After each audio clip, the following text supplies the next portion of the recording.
فعلا فعلا صدقوني الحاجة لما بتتبل من قبلها بتكون طعمها وريحتها في حتة تانية خالص.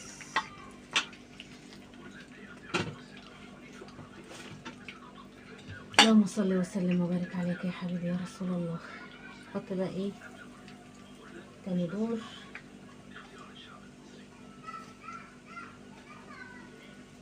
ونعمل بقى السلطة.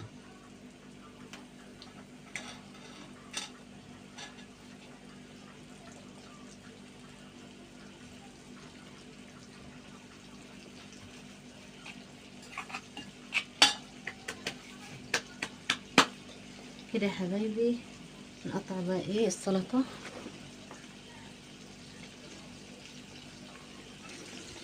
جيت بقى يا حبيبي طلع بقى ايه اخر شوية بانيه. طبعا ده البانيه اهو اللي انا حمصته ما شاء الله زي الورد. حطه بقى ايه في الميكس هنا عشان اطلع التاني.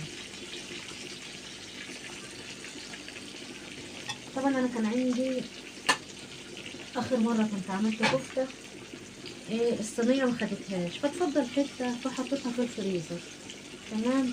هي لما بتقعد في الفريزر كتير بصراحة ما بتكفيش وقلت ايه الاكل ده يكفينا النهاردة وبكرة. فقلت اطلع بقى الكفتة احمرها انا بحبها محمرة. فقلت ايه هطلعها بقى احمرها مكان البانيه.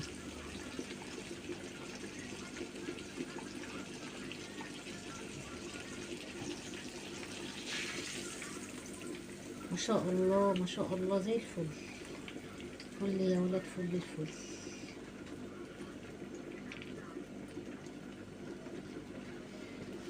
اللهم صل وسلم وبارك عليك يا حبيبي يا رسول الله.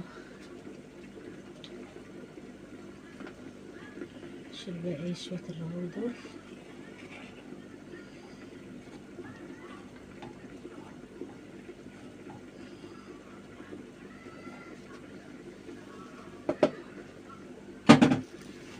طبعا ايه دي الكفتة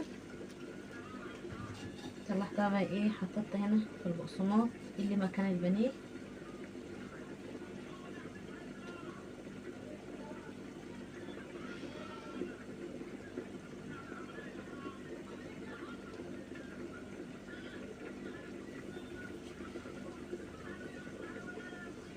انا بحبها بالطريقة دي قوي.